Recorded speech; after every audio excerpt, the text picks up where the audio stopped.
privatizando o filé e vão ficar uns 65 aeroportos deficitários para serem financiados agora direto do Tesouro. E a oportunidade, que é com que eu termino, desta privatização. Qualquer jejuno sabe que esta é a pior hora para se vender coisas no Brasil. Qualquer um. Quem tiver dúvida, presidente, veja o crime. O Brasil perdeu mais de 9 bilhões de dólares de capital estrangeiro na Bolsa de Valores. Por quê? Porque está todo o mercado que não cai na propaganda monopolista da grande mídia do Brasil, sabendo que o Brasil caminha por uma crise no seu balanço de pagamentos, por uma desvalorização importante do câmbio e com todo um desarranjo de preços relativos. Portanto, ficou absolutamente com a taxa de juros. Vamos falar uma coisa boa. Enquanto a esquerda fala, praticou as piores taxas de juros do mundo, a direita mais tosca e truculenta está nos oferecendo hoje a taxa de juros mais barata da história. Vamos fazer justiça, porque eu estou com o olho na realidade brasileira. Pois bem, como o cupom de juros caiu profundamente, há uma brutal fuga de capital no Brasil. É essa hora que essa gente quer vender os ativos brasileiros. E vendê-los sem uma percepção estratégica, o que, pesando e medindo, mesmo que seja só nós falando para nós mesmo, contem comigo para lutar contra essa perversão. Então, no projeto que eu advogo, que é só o meu, é a minha contribuição ao debate, o setor elétrico brasileiro tem que ser estatal. Mas tem que ser estatal por um conjunto de argumentos absolutamente irrespondíveis. Irrespondíveis. Que, infelizmente, não estão propriamente na ordem do dia. Por exemplo, o apelo à tarifa meio que já está perdido, porque nós já privatizamos as distribuidoras. E o modelo brasileiro acaba trazendo no imaginário popular a tarifa como responsabilidade das distribuidoras.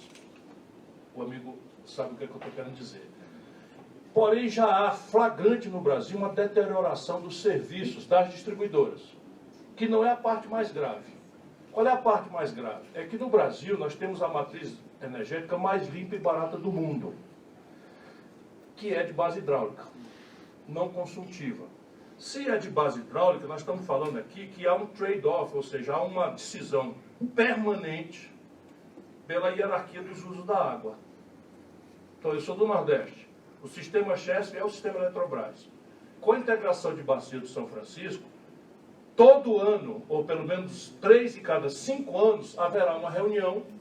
Por isso que eu, inclusive, advogava que o órgão gestor do projeto São Francisco deveria ser a Chesf. Por quê? Porque água e energia é rigorosamente a mesma coisa no Brasil. Rigorosamente a mesma coisa. Você vai discutir se depressão de Sobradinho, ou, vamos lá, o sistema Furnas, ou o sistema Itaipu, ou o sistema amazônico, as novas, Santo Antônio, Giral, Belo Monte, se elas vão estar depletidas pelo sistema absolutamente único no planeta Terra de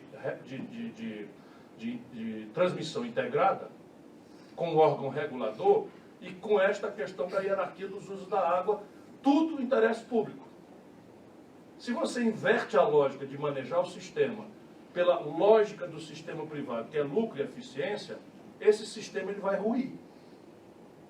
E nós estamos falando não só de impacto em tarifa, mas de descontinuidade na oferta eventual de energia para este ou para aquele volume, se a lógica for a privatização, com um marco regulatório que ninguém conhece.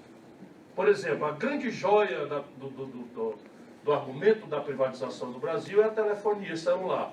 De fato, se nós compararmos a telefonia celular ou a telefonia estrito sensu, o lato sensu, com o que ela hoje, é flagrante que houve uma melhoria.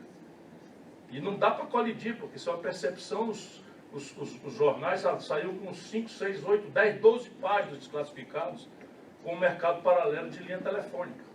Você demorava 5 meses, 6 meses, então. Qual é o problema de privatizar? Na minha opinião, telefonia? Nenhum. Salvo se você tem um marco regulatório eficaz e um modelo eficaz. O Brasil privatizou, ganhou a excelência aqui, mas o marco regulatório e o manejo de supervisão e controle simplesmente são corrompidos. Resultado prático, o povo brasileiro não sabe, mas paga disparada a maior tarifa telefônica do mundo. E a ideia de empresas espelho, que estava na retórica da privatização, até se tentou, mas sucumbiram, e grandes monopólios foram estabelecidos com capital estrangeiro. Não por acaso, a única nacional está quebrada, que é a Oi. E quebrada assim, quando era rentável, girava seus fluxos financeiros na banca privada. De repente, ela foi se avizinhando para micar, todos os seus débitos passaram para a rede pública. BNDES, Caixa Econômica e Banco do Brasil. Eu volto a dizer, isso é um país sangrado. Então, na questão Eletrobras, eu vou lutar nos limites das minhas forças, e o meu partido também vai lutar no limite das forças. Eu introduzi essa variável, esse exemplo, já na minha reflexão, estou trocando 4 dias em casa por 15 na rua, esgoelando por aí, canal no YouTube, que é o que eu posso fazer, né? Mas acho que vocês têm que esquentar o protesto. Acho mesmo que vocês têm que esquentar o protesto e introduzir umas variáveis de insegurança para que o comprador perceba que nessa hora o Brasil não tem mais legitimidade para vender isso. O consórcio do Nordeste, você acha uma boa? Os governadores não têm capital para isso. Esse é o grande problema da privatização brasileira. Os manuais de economia de Chicago, eles não entendem o Brasil. Então, qual é o grande problema do capitalismo brasileiro, salvo todos os outros que tem? É que nós somos uma sociedade de baixíssimo nível de poupança privada, poupança lá do censo no país. Então, aqui no Brasil é sinônimo, e aí é outra grande questão do setor elétrico, de privatizar significa internacionalizar o controle. Então, você tem uma questão que é um não tradable, ou seja, um não comercializável, você vende quilowatt-hora em real, e todos os fluxos negativos derivados de um passivo externo em dólar, num setor que não vai se remunerar em dólar. Pelo contrário, a China vai comprar, vai começar a se fornecer global source para as suas turbinas, vai começar a pagar dividendos para as suas matrizes, vai pagar salários e férias e bônus para os seus executivos de Xangai, e esse dólar não vem, porque a gente vende quilowatt-hora em real. Essa é outra grande questão do Brasil. Você privatiza e entrega ao estrangeiro. Ao entregar ao estrangeiro, você está construindo um passivo a ser remunerado em dólar, que não tem dólar para pagar. Qual é a consequência prática disso? O preço do dólar em real vai indo embora. Já está em 4,18, 4,14, e aí fica, porque não sei o que, Bolsonaro conversa, é o passivo externo líquido brasileiro para ficar financiado. Por que o Brasil é estatal? O Brasil é estatal porque nós temos uma baixíssima formação bruta de capital. Isso é uma história do Brasil, desde sempre. Então, quando se fez a Revolução de 30, se imaginou modernizar o Brasil. Modernidade, na época, significava indústria. Nem é tão mais verdade hoje, embora ainda seja muito verdade para um país de desenvolvimento retardatário. E indústria custa grana. Então, os do tempo tomaram a ideia de dizer, então vamos industrializar o Brasil. Vamos. Nós quem, cara pálida? Os relatórios americanos e os relatórios soviéticos, na época, diziam que o Brasil não tinha petróleo. Só para vocês terem uma ideia. Então, isto daí é uma mistura de decisão pragmática, de a falta de capitais privados, lá como hoje. Não existe capital privado para transformar em privada qualquer estatal brasileira relevante.